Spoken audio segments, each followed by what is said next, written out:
What's good, people? Yeah, I know it's been a minute since I made a video post. My work schedule is, I don't really have a lot of time to dedicate to YouTube like that as far as making videos or going live. But check out my community page on a daily basis. I have a lot of black history, stories of black excellence, powerful black quotes from black figures, messages of black unity, things of that nature. And and yeah, I'm working on a game plan where I can become independent and be my own boss and things of that nature, where I can just go to the job and be like, You are just a bunch of niggers and spicks and poor white trash. and walk out the door. But anyway, to get on topic of what I want to talk about, it was when I was at work. I was having a conversation with this African dude, a guy from Ghana, and he'd be checking out my video posts and some of the things that I post, and he was asking me about like what is Black unity for Black empowerment, and I was just talking about, man, it's basically Black people coming together, working together with their families, associates, whoever their circle is or whatever, and building together and buying properties together and building together and buying land together and things of that nature. And I was making reference to a group of Mexicans in this neighborhood that moved into the neighborhood probably around about 15 years ago, and they all piled up together, a large group of them, and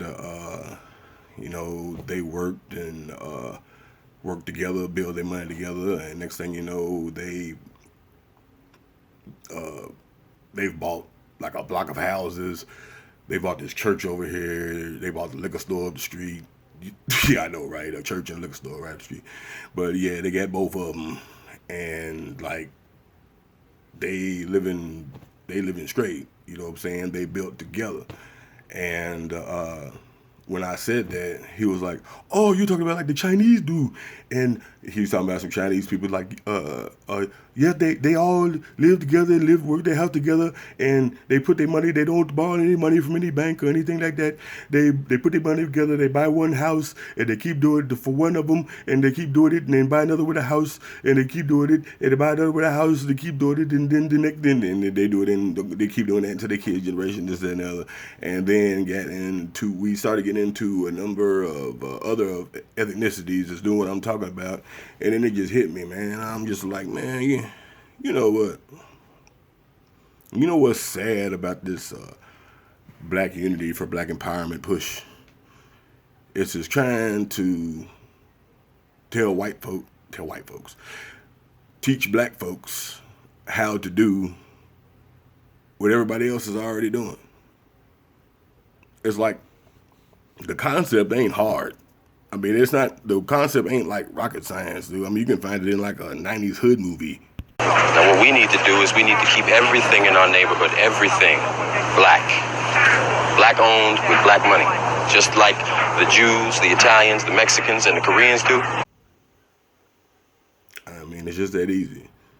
I mean, we come up with every excuse in the world, you know what I'm saying? When you start talking about it, we can talk about all the other ethnicities that come together and do this kind of thing, that build among their people and build their own communities and all that stuff. When we do it, for one, it makes the white man nervous when we do it.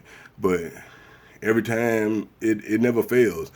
As soon as you get talking about black people coming together and building our own communities and taking our businesses over and all that kind of stuff, here comes some chicken pecking, chalk mouth house nigga Sambo talking that old, oh, well, that never happened. We can't do that, and all that kind of shit. And then there's the hopeless motherfucker that like, oh, we can't do it. We don't have no money. We ain't got no wealth. We ain't got no. We can't. Yes. Now I know. When in reference to all these other ethnicities, I know, especially in this country, that it pretty much appears that every other ethnicities get a lot more handouts and business loans and just everything, and we're always left out of all that. Like, I know that. And for that reason is why I say that we have no one else to depend on but ourselves. Like, I wasn't no about 4 years old when going to kindergarten or whatever, 4 going on 5, when my mom was, telling me, both my parents was telling me, always, and because you're black, you're gonna have to work twice as hard because you're black, and because you're black and other stuff. Like, that's not fair. Why I'm black? You know what I'm saying? And it ain't take long to realize what the hell. So like, yeah, we definitely would have to work twice as hard, or not, if not more, 3 times, 5 times, whatever, as hard as everybody, more than everybody else to do it. But we can't sit around crying about how we falling off the racial wealth gap. Now, and so that always comes up to the top of reparations. And then when I be like, man, y'all niggas just begging for reparations. You're like, how we begging? We're demanding. Like, there's no or else to your demand. Like, I mean, a demand is like, okay, you give us reparations, we're gonna burn down the White House or whatever, but you ain't making no demand. But they owe us, so how are we begging when they owe us? So let me give you a scenario, analogy of how somebody can owe you some money and you still be begging. Okay, let's say I owe you some money.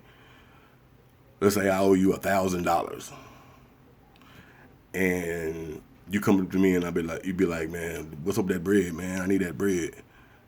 And I'd be like, man, fuck you, nigga. I ain't paying you shit. And you don't do nothing to me. You ain't got no consequences for me. And then next time you see me, you come on like, come on, man, you want me that bread, nigga? I said, fuck you, nigga. What are you gonna do about it? You are just begging. You are not demanding shit. So what is your or else to your demand for reparations? Because that voting and down balloting and all that shit, none of that shit's gonna work. Like, that was some social media hashtag movement. But like, y'all keep talking about how like we don't have no wealth when we falling off the racial wealth gap and all this stuff or whatever, and thinking that coming up with this data to show the racial wealth gap is going to make the white man feel sorry for us and do something to give us equal wealth with him. Like, you really think, okay, let me give you an analogy on that. Here's the racial wealth gap. Okay. You and this white man, Gary, be in a race. So y'all getting ready for the race. And both of y'all going to the starting line. Now they looking at you and they're like, he looks a little more athletic, he looks a little faster. So we're gonna give the white man a head start. And they come to you like, hey, you look a little bit more athletic, a little faster. We don't think it'll be a fair race for y'all to start this at the same time, so we're gonna give this white man a head start. Okay. Hey, Mark, go said, go. Poof. He's running. He's running. And running. And running. You still at the starting line. And he's running. And he's running. And he's running. And this motherfucker been running for 400 years. You still the goddamn starting line. Now 400 years later, it's like, okay, nigga, you ready? Mark said go. You running to don't know where the fuck you running to. Don't know what the fuck.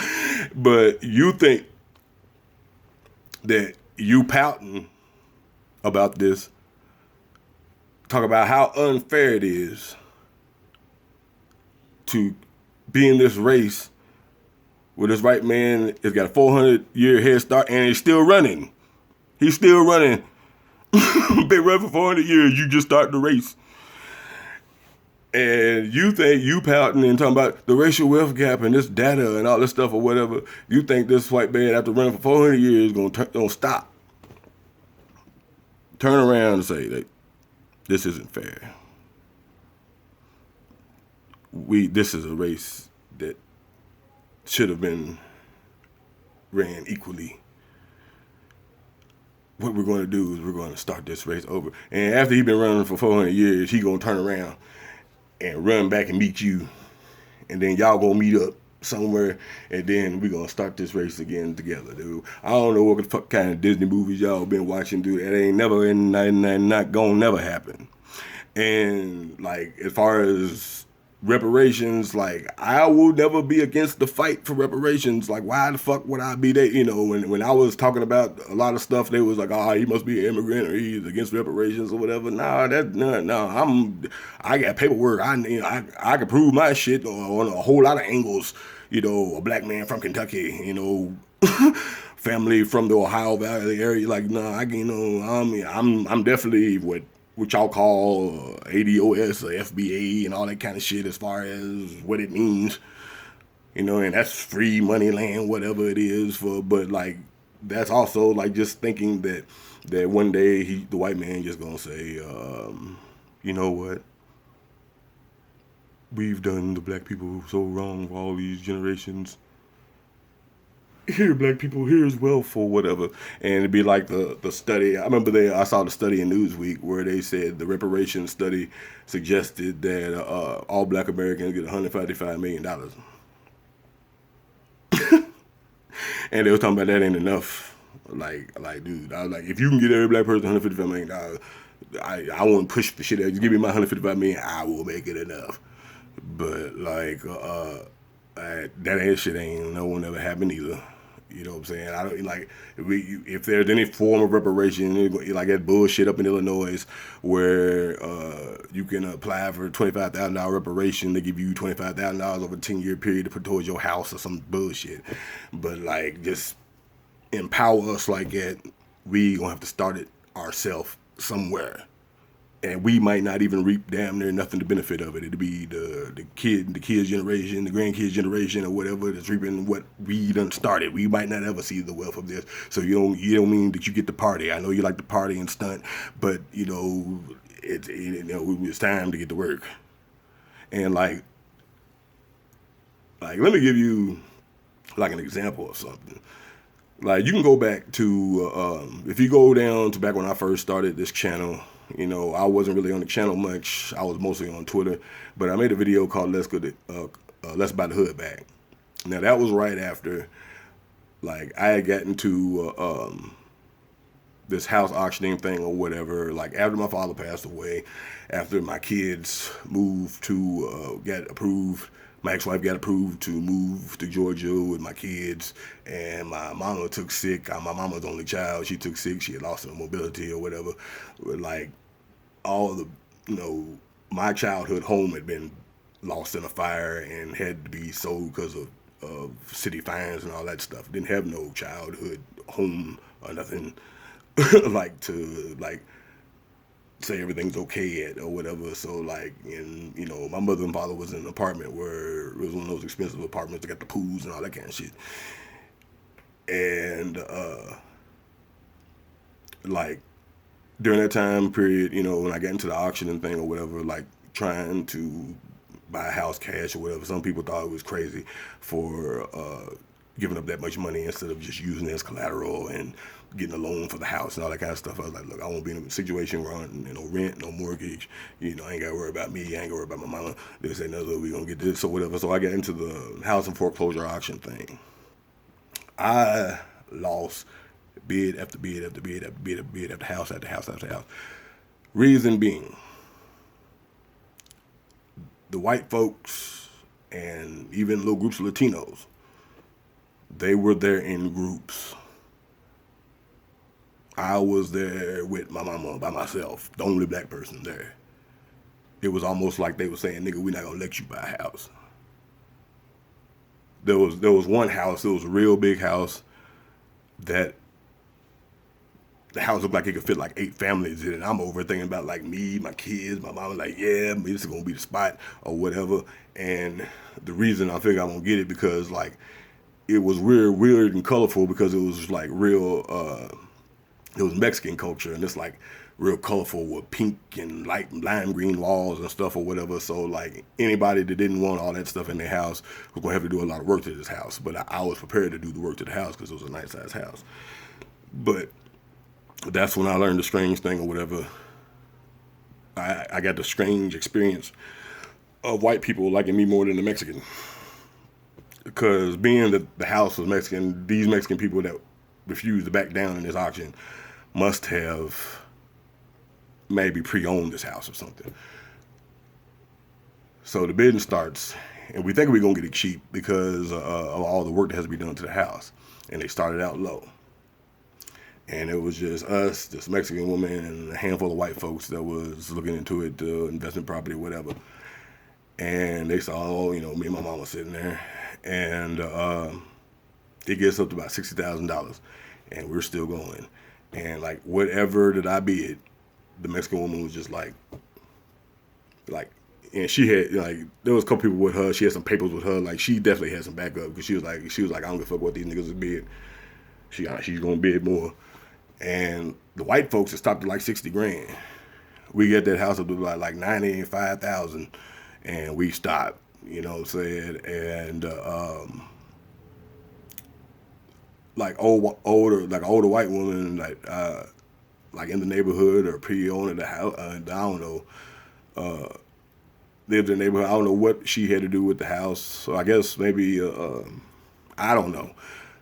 But she was coming up to us talking about, I was really hoping that you was going to get that house for you and your mother and your kids and all stuff or whatever, because those Mexicans, they just going to have, all type, they going to have 4 or 5 families in there or whatever. And I'm sort of looking at her like, oh, I'm better than a Mexican now.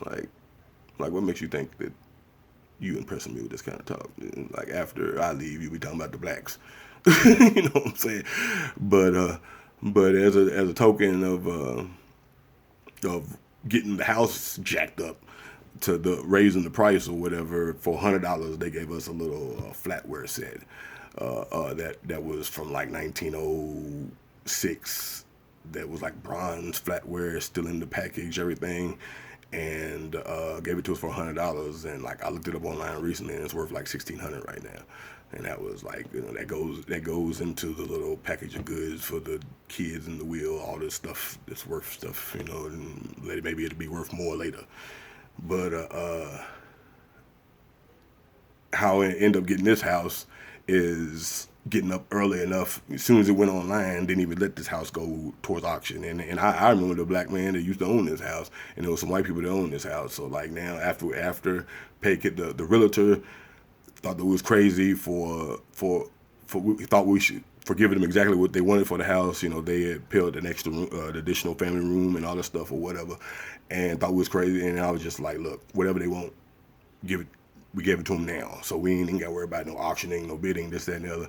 And 6 o'clock in the morning, it went online. The realtor told us to meet us over there. I was guarding the house all day. People riding up, I heard this house for sale. Like, nah, play, it's over.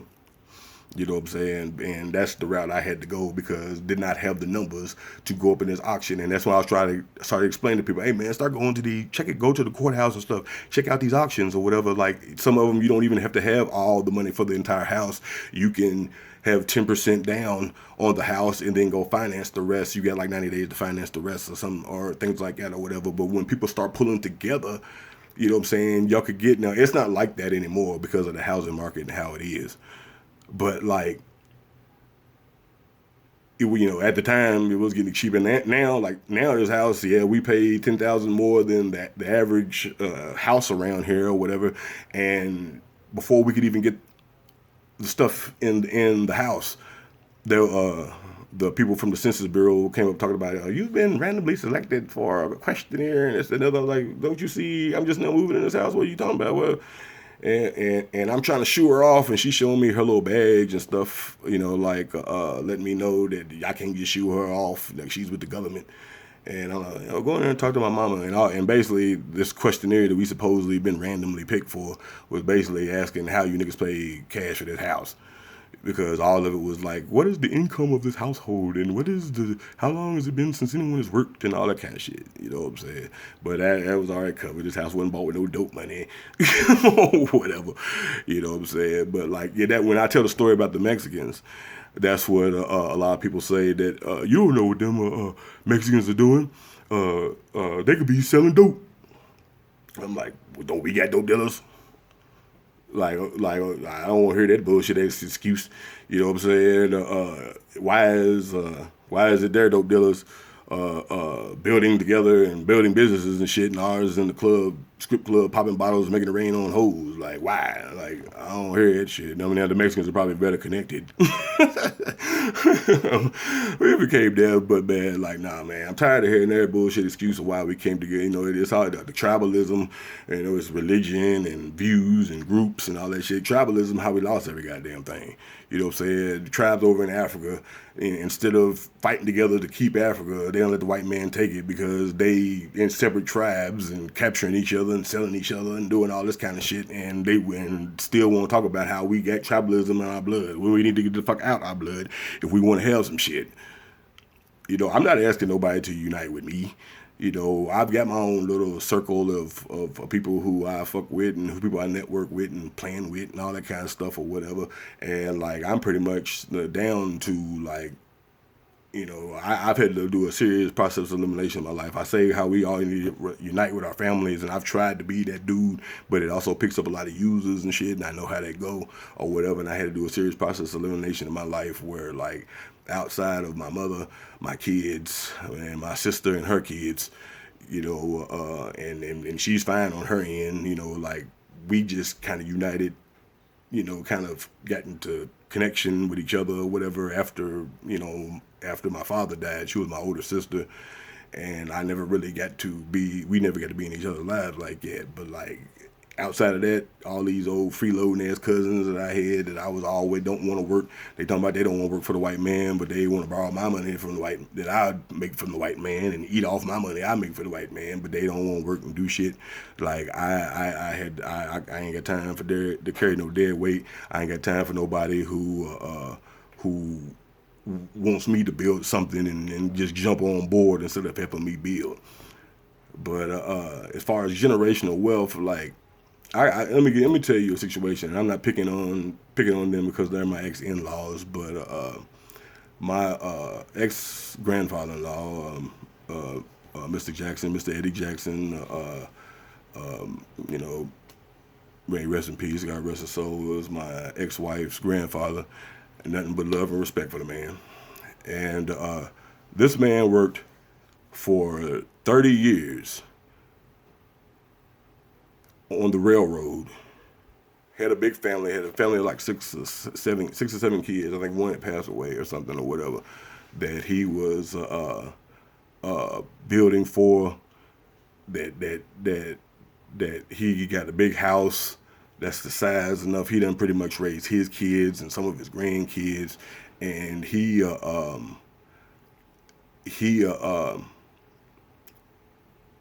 worked for 30 years on the railroad.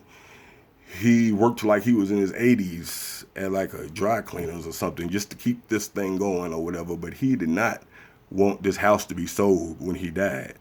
He wanted this house to stay in the family. It was big enough to hold everybody in the family. And he did not want this sold, but the grandmother wanted it sold or whatever. She passed away first, and then after that, one of my ex-wife aunties was like, I'm gonna do what my mama says. She won't sell the house. Well, they sold the house, got about maybe 15 grand a piece. All of them was broken about 6 months. Every time I was looking for my ex-mother-in-law or one of my ex-wife's aunties, like, where they at? They got a room over at the gambling boat. They out shopping or whatever, and then blew what this man done worked for his entire life to have something to pass down to them, and they done blew it in 6 months. But we talking about we ain't got generational wealth. Now we giving it away. You know, I look at my great-grandparents' generation and grandparents' generation and think about all the property and houses and shit that we had in our family and family that had businesses and family and look at the situation and be like, well, where the fuck did it go? You know, like over time, yeah, there was shady shit where laws and stuff got passed and people do shady shit, the government do shady shit to get a hold of people's stuff or whatever. But in a lot of cases, like we done dropped the ball in some cases. And so like we'll have elders that have houses and all that stuff, and then they'll pass it down, and then they'll go sell it to the white man real quick and go buy cars and a bunch of flashy stuff, and all that stuff will be go over and gone, and they ain't got nothing. So it ain't all the white man's fault, you know, like, and we can't just keep sitting around waiting for the white man to give us something. It's not gonna happen, you know, like we don't have sitting around. We ain't got time to be sitting around talking about we can't build unless we got reparations and the government give us this and all that kind of shit and keep waiting generation after generation talking about we gonna vote for this and vote for that and all that. Ain't nobody gonna save us but us. But you know, I see people doing this kind of stuff. Like the only people I really see doing what I'm talking about or whatever is the dudes and the dudes. Most of them be in the Nation of Islam. And they've been on that shit. This is the kind of shit that Elijah Muhammad was teaching them way back in, and just get you a few people together and y'all buy some land and that and Udu. So I see like Brother Ben X on the video. I saw like him and a bunch of people. They bought like 400 acres of land or whatever. But this kind of stuff that I'm talking about, the average person don't even think about buying land. They'll be like, oh, that's a nice house. That's a nice house. But there'll be like strips of land somewhere and say land for sale. You ain't paying no attention to it and don't even realize the importance of it.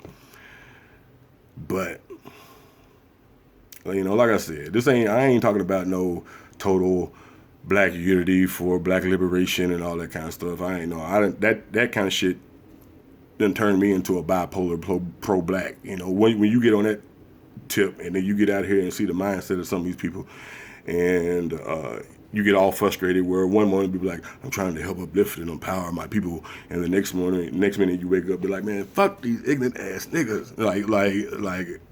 Like sometimes it's like your passion for your people might fuck around turn me cooning and shit. Like, you know, that'll be when my subscribers and shit blow up. Coons really blow up on this motherfucker.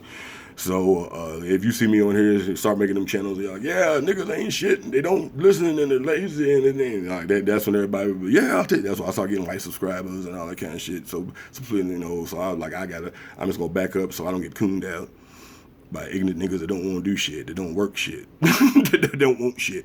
You know what I'm saying? I'm down here in the city where niggas are still like, when you talk about black stuff or whatever, like I'm in Lexington, Kentucky, but like I spent most of my adult life in Louisville, Kentucky. I left Lexington when I was like 17, and like Louisville's way, when it comes to streets and everything, all that kind of stuff's going on way fast, this, that, and the other. And I come back down here, and it's almost like they're in competition. You know, like in 2018, they had a record-breaking 35. In 2018, they was considered the third safest metropolitan city in the United States. And these niggas was mad. Oh, fuck that, I ain't safe. And all that kind of shit. And then had a record-breaking 35 homicides compared to like Louisville. You know, Louisville made number 17 of the top 20 of the murder rate or whatever. Like, so why you want to be in competition? But like, I'm down here with like either the niggas that are too bougie when you get the people who done went from poverty and government housing, done got an average house, average